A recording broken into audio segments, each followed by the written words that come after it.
Welcome to Interview with the Gunmaker. This is number 10 in the series, and today we'll be talking to Paul Roberts, who's a legend in the UK gun trade and has been widely recommended as somebody we need to talk to. So I'm very much looking forward to this one. So Paul, thank you very much for joining us. It's a pleasure. Let's have a chat.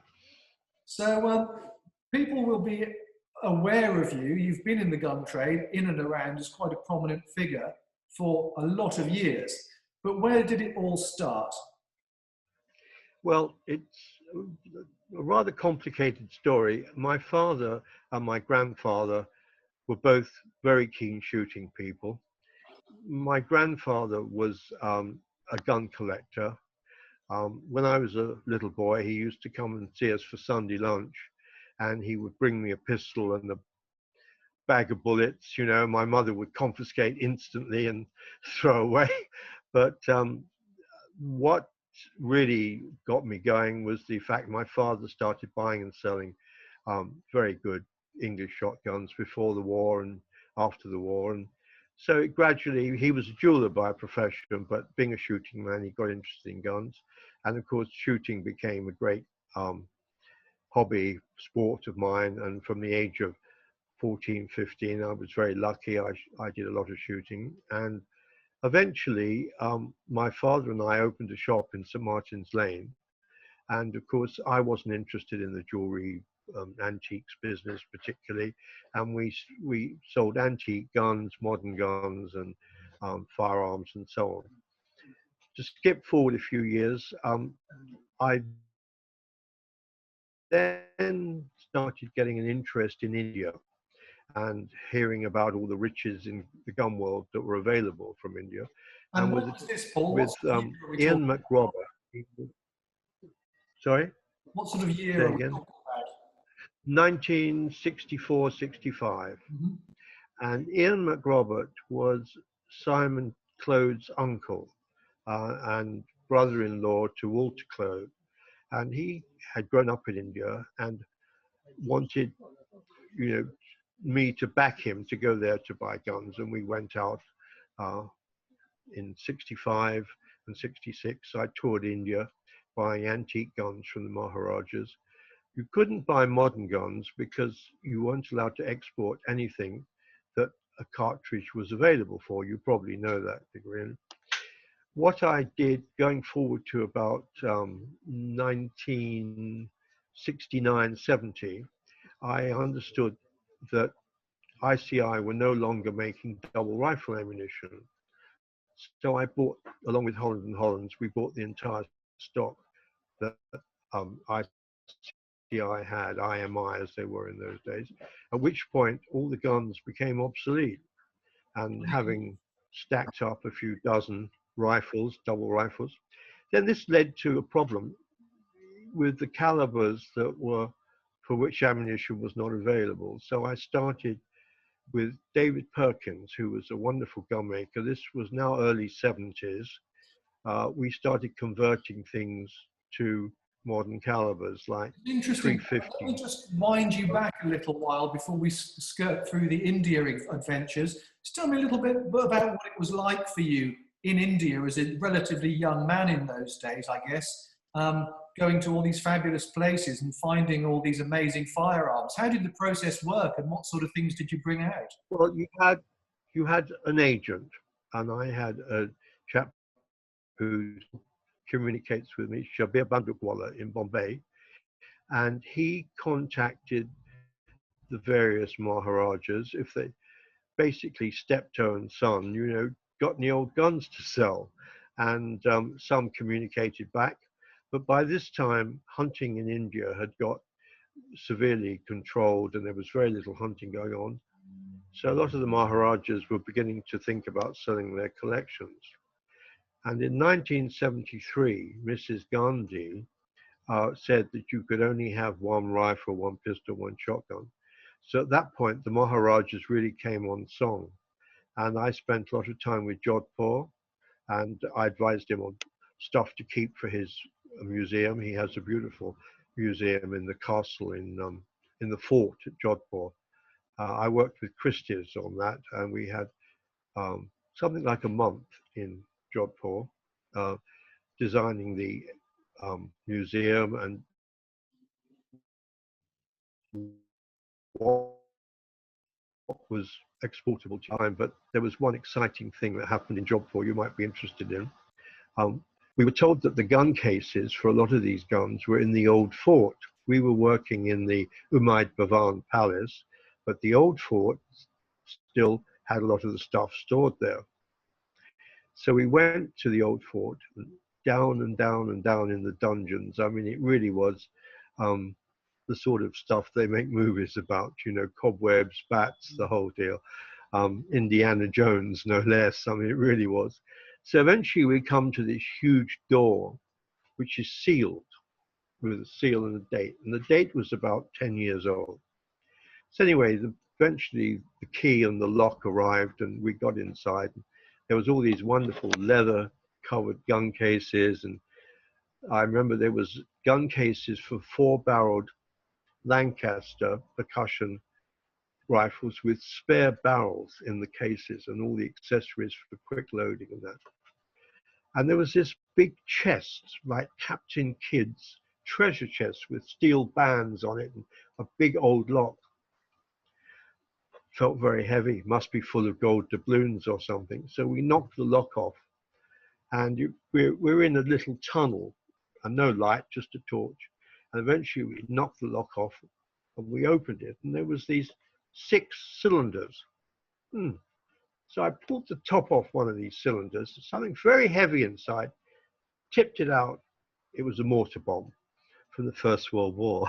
6 mortar bombs, because the Jodhpur Lancers featured a lot in Palestine in the First World War, and you know it clanged onto the ground and didn't go off. Yeah. Otherwise, I wouldn't be here talking to you. Otherwise, that would be the end of it. So, looking through these gun cases, there was a beautiful crocodile-covered gun case. And when I opened it, it was for a Westy Richards double rifle with all the accessories and velvet lined. And I'd bought the rifle off Jodhpur the year before and had Bryant's build a case for it. And of course, this was the original case which we bought and brought it back. But Jodhpur was very good. When I told him the story, he said to me, "Oh, well, Paul, have the case on me." And he gave me the case without paying for it. He's a hell of a guy, Jodhpur. He's still around, by the way. Yeah. But I knew him from London, Bapchi Jodhpur. When I first met him, I recognized him, and he recognized me. And I said, "I've seen you before." He said, "I've seen you." I said, "You go to Tramps, don't you?" He said, "Yeah, that's where we'd met." So it was a fortuitous meeting.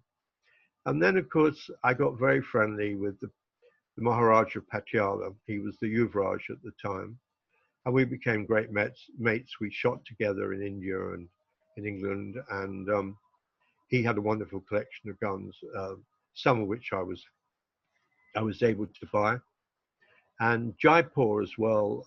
I met the Rajmata of Jaipur, the beautiful Indian princess who was married, last wife of the Maharaja. And she sold me some beautiful guns and some run-of-the-mill stuff from her collection. So India was great, yeah. Yeah, so what sort of money were you paying for rifles back then, if that's not a rude question? Were you buying stuff significantly cheaper than you could sell it over here? Presumably you must have been to make it worth your while, but in terms of the value of some of that stuff then, as opposed to the sort of money that quality of rifle and gun is making now, how does it compare? Well, the prices the Maharajas wanted for the Hollands and the Purdy's were quite a lot, really, considering what you could get for them. I mean, you would pay £5,000 for a Holland double 375 and sell it for 7 or 8 in UK. That sort of balance. But some of the stuff that was bought to me was things like 416 Rigby's, 404 Jeffreys, 375 bolt rifles. Those tended to be worth 2 or 3 times more in UK than you had to pay for them. Mm-hmm. But the heavy money doubles were very expensive in relation to what you could get for them. So but of course today these chaps knew they had stuff that was valuable then. They had stuff. These chaps Sorry. knew they had valuable, important stuff. They weren't liquidating this in a fire sale. Well, I think um, there was a reluctance to part with a lot of the stuff, but gradually, as the years rolled by from 1970 to 1980, it became apparent that there wouldn't be use for it in India anymore. One or two of the Maharajas hunted in Africa, Dungapur especially, and of course they held on to their guns. What's happening now, Diggory, I expect you're aware, you have the pulse of the market, is a lot of Indians, wealthy Indians, are now buying these guns from the Maharajas, even though they don't have any particular use for them. They just are in the market to have exquisite firearms and so on. So the See market's this, ever don't we? changing. As countries that were previously in poverty have created a nouveau riche class, they go out shopping for the trappings of the wealthy from their country in the past. We saw that very much with the Russians 20 years ago, and I guess we're Yes. seeing the Indians and the Chinese now. Well, what we had as the main market in the 70s was America for the double rifles.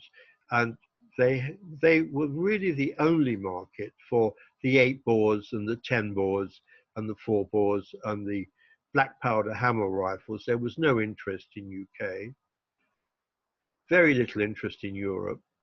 There was a lot of interest in Europe for the 465 Hollands and 470s, but the main interest was America. And um, at the time, Americans were still very much involved in the romance of Africa and the double rifle and so on. Now, of course, the market there is so full of double rifles that it seems to be on the plateau. I don't know whether you have a very good knowledge of the market. They don't seem to be going up anymore. They've plateaued out at whatever values. Yeah, it seems They've to got. me that Europe. So it seems to me that, with the exception of things that have got superb provenance, Yeah. or which are very competitively priced, that hunger to hunt for and discover new stuff and build up collections, that was certainly prevalent in your generation hasn't necessarily passed on to the next generation. And of course, the money that people have been asking in the States for quality stuff has become so high that it's almost prohibitive for normal people to get involved in collecting now. It's a Well, very saturated market. Diggory, what was very disappointing for me recently, I was at a Las Vegas gun show about 3 years ago, and one of the dealers had on his table 5 brand new unfired Rigby double rifles that I'd made. Each one exquisitely engraved. I mean, these were the screw grip, doll's head screw grip ones, classical Rigby with the right shaped lock, the right shaped 4-end levers, and every one of them appeared to be unfired. And I busted my guts getting those things to shoot accurately. I must have spent hours and hours on the range. I'm as deaf as a post now, thanks to that. I have a very sore shoulder, and I got all those rifles to shoot, and not one of them appeared to have been fired. Mm. You know, when you look down the muzzle, you can usually pick up a little bit of the copper on the rifling if it's been fired. Not one of the 5 had any sign of being used, which is very sad, really. They 5.77s and 400s and 470s, 500, 470, 2 5.77s, all there unused. This is a bit of a feature of a lot of the American collectors. I think that they do enjoy buying the stuff and commissioning the stuff and ordering the stuff, but perhaps because they have so much of it, it's impossible to get around to all of them. And maybe for some of them, they see it more as an art collection gun Yeah, collection, a lot of this superb stuff just doesn't get made, doesn't get dirty. you're absolutely right, Diggory. It's been a rather annoying problem I've had with gun making, that I've had some people that were so explicit about the quality of the engraving and the way the animal was looking. I remember one particular chap said to me, um, you know, the elephant's foot, the ankle looks rather slim. I said, well, elephants do have a slimming above the ankle. No, no. So I then produced photographs showing him the slimminess of the ankle. Oh, he wasn't convinced. I mean, this was a Ken Hunt engraved, beautiful representation of an elephant. And they were worried about how slim the ankle was, you know. And the last double rifle I made, which was the last of the Rigby serial numbers I was permitted to make, was exquisite, with cats, a double 375. And the American collector, who has probably 70 double rifles, he said, the leopard looks fat. It was engraved by Cecile Flamand. I said, yes, the leopard has just eaten, and, you know, and that's what a leopard looks like when it's been on a bait. You know, Yeah. but I must say the Spaniards and the Italians and the French and the Germans were less involved in engraving, and I got many a picture of a dead buffalo, and thank you, Paul, the rifle worked perfectly. And that gives me a lot more pleasure than, oh, that's such a beautiful rifle. But of course, I would never take it to Africa, Yeah, which is what you for a hear. gun maker, of course, what you want to hear is that your guns and rifles are out there doing what you built them for and making somebody happy and creating experiences and memories for people. But that brings us on to your own hunting. I mean, you've got something of a reputation, and your wall behind you is an affirmation of that, of someone who's done a lot of hunting over a lot of years. So when did all that start? And maybe you could tell us about some of your more memorable adventures. Well, it was all really, well, the deer stalking, of course, um, I'd done before in UK and in Scotland. I got hooked on stalking in Scotland in the mid-60s. But I met in London Samaras who came from Tanzania. And eventually in 71, I went out on my first safari, and I got hooked. It was like mainlining on heroin. You don't come off it very easy, you know, not that I would know, but anyway, my first safari was in an open area in Tanzania, um, and we saw a lot of elephant. I shot my first elephant there. I shot my first buffalo, and once you're hooked on that, so 33 trips later, I've decided perhaps I won't be doing any more African hunting. But I was in Africa last year, and I'm going next year as a guest to Robin Hurt, not to hunt, but purely to be on safari with friends, and reminisce about the old days. Robin Hurt and I are good mates, and we we talk about his professional hunting career and my client hunting, and we both say, you know, we've had the best of it, really. The future for younger people is so expensive now, for the big game. I mean, elephant, buffalo, lion, not caged, um, fenced area stuff. I'm talking about, you know, Tanzania and places like that, Mozambique, where hunting is still very much in the traditional form. It's very Yeah, how did expensive. that compare back in the days in the 70s when you started? Was it still a relatively affordable thing for an ordinary-ish middle-class chap to save his money up and go on a few decent safaris? Absolutely was, Diggory. A tremendous difference. Um, my first safari, I had to buy licenses, and they were very inexpensive. Three elephant permits were about £300 for three elephant permits. Um, and in 1970s, you know, £300 was a lot easier to find than 20,000 today for three elephant permits, you know. Um, and there was very good value for money hunting, as you probably know. We used to buy these auction blocks, and £5,000 gave you a very good safari plus your airfare, um, your trophies included. Um, if you really wanted to do the big time in Zimbabwe and go with an outfitter, 10, £12,000 in the 70s and 80s got you a good safari. Whereas today, I mean, in Tanzania, if you shoot a 70 pounder in Tanzania, the kill tax is $32,000. Let me kill that. Good. You know, that's just for the elephant's kill tax, which is what a safari used to cost in the 80s. The whole deal. Yeah.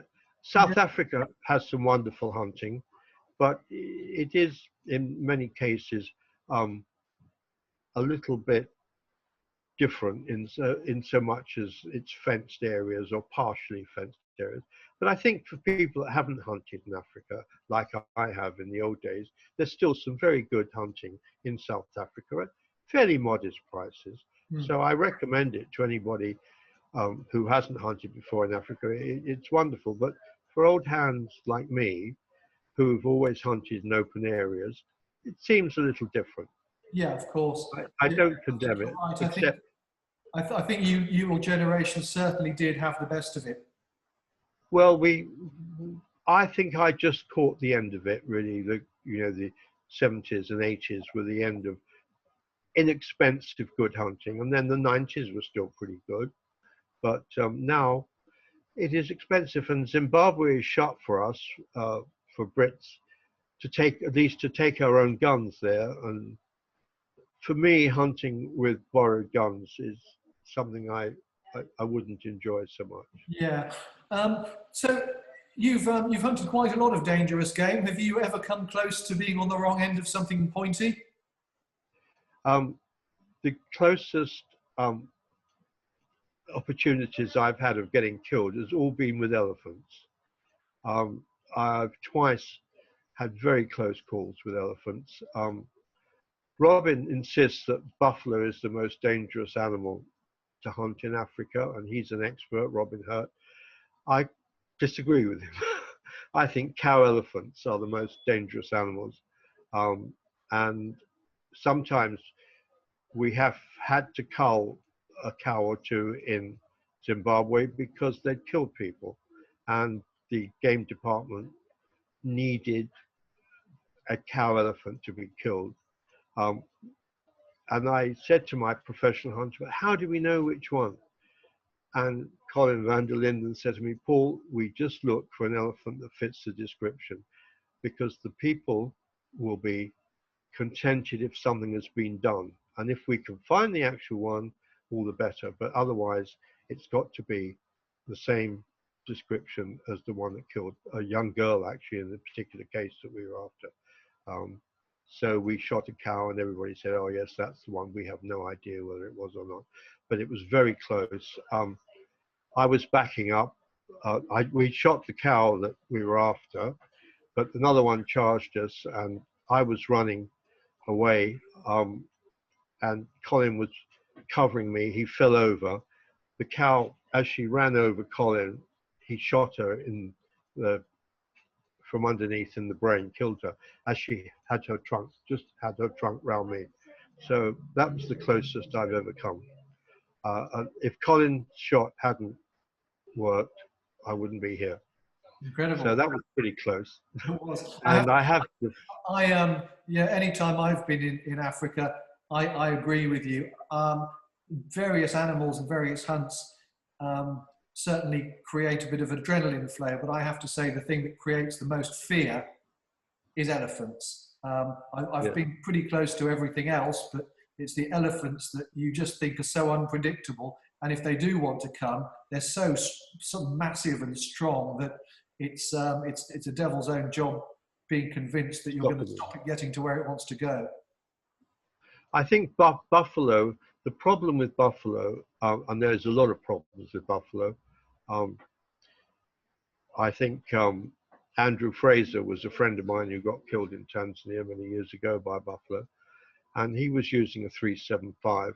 And in the hands of really accurate shooters and people that know the anatomy perfectly, a 375, I'm sure, does the job. My cousin uses a 375 and he shot 3 elephants and they've all dropped dead. But before he pulls the trigger, my God, well, you can shoot, Angela. No, hang on, and he's very, very careful.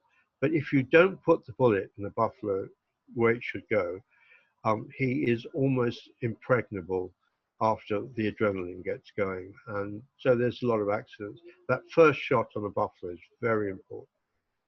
But I have had full-blown charge from a leopard. And I tell you, that's a pretty frightening, the noise they make, it's a pretty frightening experience. And it took 2 lots of buckshot, 3-inch Magnum buckshot, a slug from a 12 bore, and 2 470s to stop it. It's amazing, those cats, they just keep coming. Yeah. But I've never had a close call with a lion, and I don't want one thing. No. So apart from that, I've had the buffalo charge, the elephant charge, and the hippo charge. But I hunted in Africa for 50 years, and so you get a lot of. And Paul, when you've hunted in Africa, have you tended to use the same rifle all the way through, or have you swapped and changed as you've become more experienced? I've used the same battery lately. For the last 10, 15 years, my battery has always been the same. Before that, I chopped and changed a lot, Diggory. But the last probably 10 safaris I did was 300 Win Mag, 416 and a double 470. And I still have the same battery. But previously I tried them all out, the 465 Holland, 475 number 2, 500, 577. 577 was possibly the most disappointing. It did the job fine, but you're lugging around this huge cannon, and it's no different from a 470. When you hit things, they don't react any differently. I think the great advantage of 577 is in the hands of a professional hunter with a going away wounded animal. I think it's a very good stopper. I have to say, I enjoyed the 577 when we were in Tanzania. I shot a buffalo with it, and it basically didn't move off the spot. It went down like a ton of bricks. And after walking around with it in your hands, you feel very, very secure. Well, you had the right bullet placement. I'm sure it did the job. But as you know, I probably developed the 450 Rigby caliber because of the stopping power for professional hunters, not because I thought the 416 was inadequate as a hunting rifle. But I had wounded an elephant, and it was running towards the Lusaka-Harare main road, which was about half a mile away, and we weren't allowed to hunt within 400 meters of that road. So I was very keen to stop it. And the 416 took 3 shots to actually break the ball joint at the back, which I was told to do. So that evening, Joe Wright and we said, we need more horsepower, and that's where the 450 came from. And it did have that extra horsepower and penetration. So that brings us to your time with Rigby. You've got a long association with the company. Just talk us through it for us from beginning to the modern era. Well, I associated with Rigby's I owned it for 16 years, but with David Marks, who was the previous owner, and we worked in liaison for many years before that, probably at least 5 or 6 years before I bought Rigby's, if not longer. And since I sold the company, I then worked with the owners who owned it from about 2000 to 2005. It was owned by an American group, and I worked with them, made a lot of rifles for them. And Mark Newton, as you probably know, was my right-hand man in those days, and he now runs the company. And Mark and I still liaise on a few things, and recently we valued the collection, the Rigby collection between us. So I still have a connection through Mark with the company, and Patricia Pugh, who was my company secretary, was the finance director. So Mark Remnant, who was in the workshop, was one of my guys. He was the foreman here. So I still have a connection with the company. And, we buy and sell a lot of Rigbys, as you're probably aware. We get offered a lot of the guns that we built back, because I made about 800 Rigby rifles in my time. So how did you come, at the time that you owned Rigby and were building rifles there, what sort of process were you going through to build the rifles? Because back in those days, presumably it was much harder to get hold of the what we Components. for want of a better word, the kits of parts to create the sorts of rifles you wanted. So you were having to find stuff all over the place to create these. Well, actually, Diggory, in those days there was a slight advantage, is that people didn't want to make 100 of everything before they would listen to you. Philipson and Neville used to make our action bodies and forends for us, and they were happy with a 10 unit order. Our barrels, we used to have the tubes imported from Fairluck and put together here in UK, and people like Peter Higgins were quite happy to put Mick Kelly put the barrels together for us and set them up. They didn't want 100 to have to do, they were quite happy with a couple of pairs. And we could get the lock makers to make us 2, 3, 4 sets of locks as we needed them. So we didn't have the problem which exists now, is that somebody has to program their machine, their advanced computerized, numerically controlled machine, and it doesn't pay them to make 2 or 3 pairs of locks. They have to have big orders. And of course that requires more finance. So actually it wasn't too bad. We had the components made. Victoria Forgings made cocking limbs for us. And the lock makers, we used several different ones, but they all made the Rigby pattern locks. 3 months, 4 months, and you've got a couple of pairs of locks back. Furniture and irons, Victoria Forgings, and the gun makers in the 70s and 80s were more used to working from forgings than they are now. Now they want very close machining. My old action forgings, I have some Holland pattern ones. People won't look at. They're not forgings, they're machinings from Philipson. And people say, oh no, they're far too rough for us to work on today. But so what platforms were you using for double rifles in those days? You were using a sort of a version of the long table Webley with the screw grip, were you?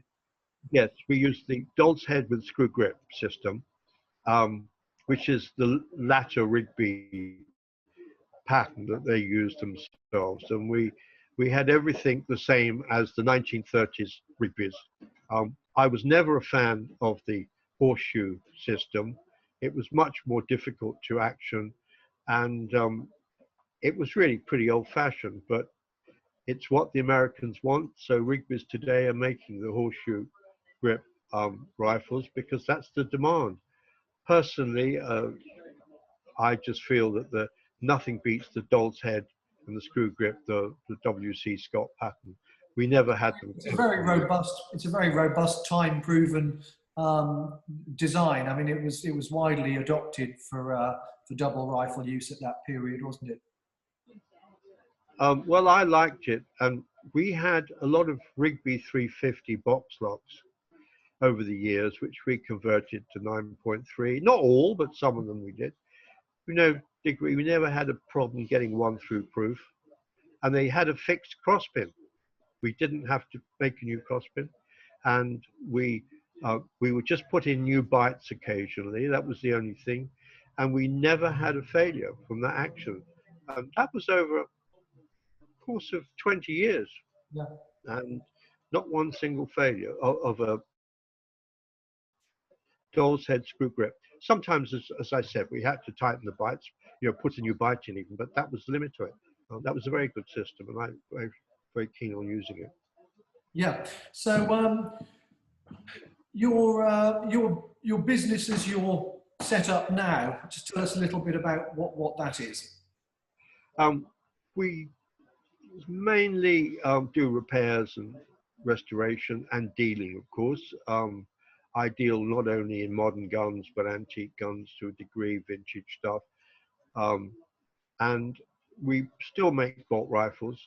All our other gun making is done in Italy, and we do the finishing. We use Rizzini, Boses, and we design guns for them to make, and that's the main manufacturing side. Although at the moment I have 3 or 4 bolt rifles in production for old Rigby Roberts customers, so to speak, that come to me.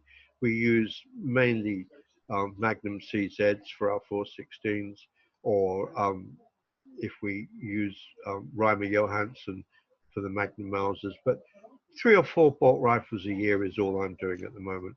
A lot of scope fitting, a lot of restocking, plenty to keep me busy and my small team. Yeah.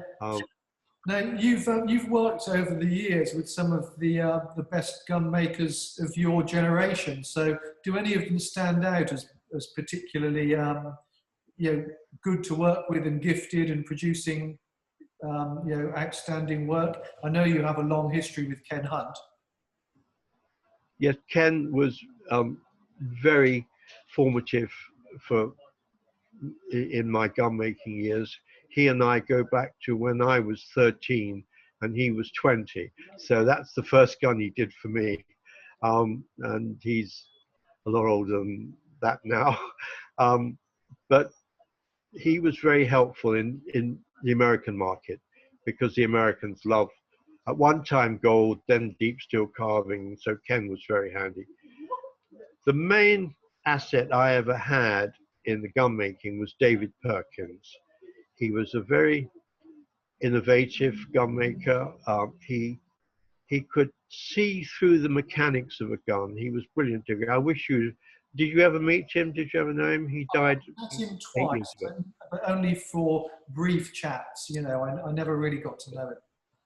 But we started using, before Mauser Magnum actions were available, we used CZ Magnums, and they had a reverse safety. The safety, to make it fire, you had to pull the safety back, which was crazy. So David looked at it and he said, I can reverse that. I can make it work the other way around. And he did. And my particular 416 has a push forward safe. Paul Willis, Karim Duffler, they both learned from David how to do that. And now, if we want to build a rifle on one of those old actions, my team can reverse the safeties taught to them by David Perkins. But David Perkins would look at a rifle and say, like a 350 Rigby, he'd look at it and he'd say, it'll make 9.3 by 74R, but it might come off the face if we try and use 375 Magnum. And he was never wrong. The 369 Purdy's, I said, oh, these are useless. He said, Paul, they're 375s. I said, no, they're 3. He said, measure the bores. They were 375 in the bore. He said, I'll make sleeves, chamber sleeves, and we'll convert them to 375. I said, it'll never work. We did 8. Everyone passed proof. And he was a genius and a great friend, and I was very sorry to lose him. He died quite young, actually. Very sad. 3 months before he died, a professional hunter had bought a 500 from us, a double 500 we'd made when I was running the Jeffrey Company. And they were driving along, and he had a tap on the car roof, and he saw in the mirror his tracker had lost his hat, he thought. So he backed his car up and drove back over his 500 double. That it wasn't the hat the tracker had dropped, it was the 500 double. He smashed the gun to bits and bent the barrels like that. David Perkins straightened those barrels, and we had the gun restocked. He made new furniture for it. And 3 months after David died, the client it was lent to shot a 50-inch buffalo with it.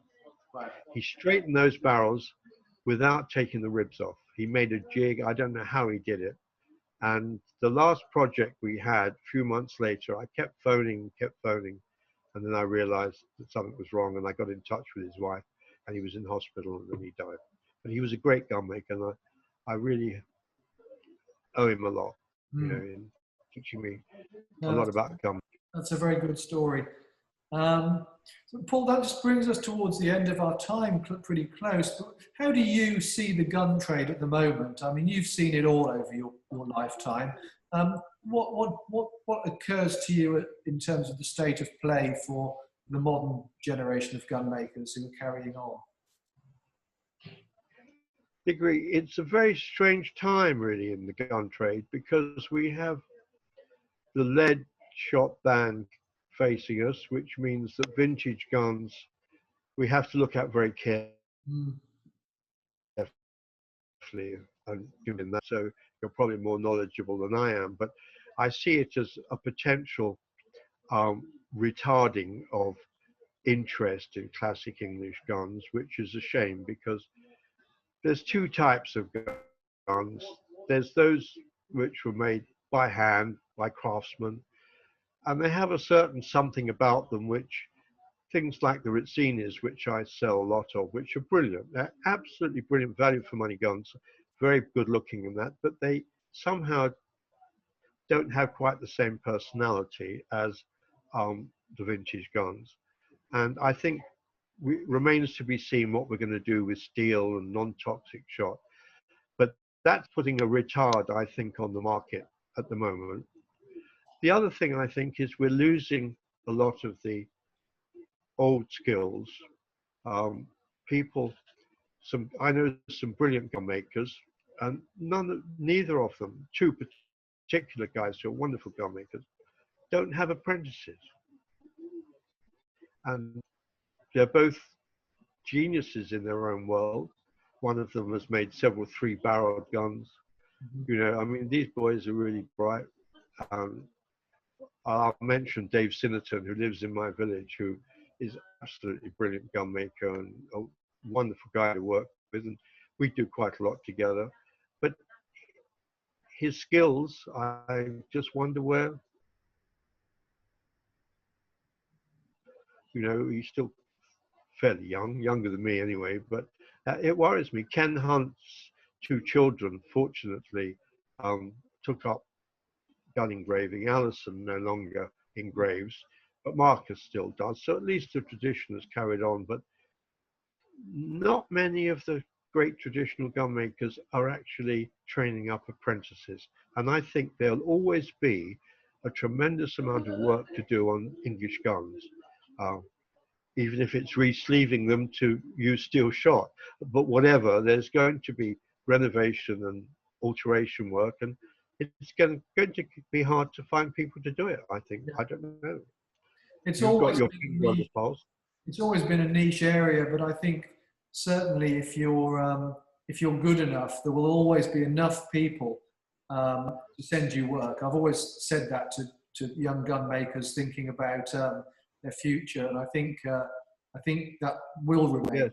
Although it is a relatively small number of people that love these old things, the people that do love them are really passionate about them and will seek out the best workmen. Well, I think that for the younger people interested in in gun making, and I have a new apprentice starting next year, I think the thing to focus on is the restoration and reworking and repairs to existing guns, because the manufacturing is something which is a different science. I mean, when I go to Rizzini's factory, it's like a set from a James Bond movie. There is very few people and a lot of machines. Yeah. Sorry about this. There's a lot of machines and there's a few very clever people working computerized machines. And there is a team of people putting stuff together, and I must be fair, they have custom people working there as well. But it's not like the old photographs we see of Wesley Richards' factory where a line of 50 guys, you know, it's a different story. So Yeah, absolutely. And Paul, that's bringing us up almost to the hour. So we have over, but not I without talk too much, Diggory. not without good reason. It's been an absolute pleasure. Thank you so much for joining us. I'm sure that the viewers are going to find that a really interesting, retrospect Well, I hope so. of the gun trade. Great pleasure, Diggory. Hope to see you soon. Thank you.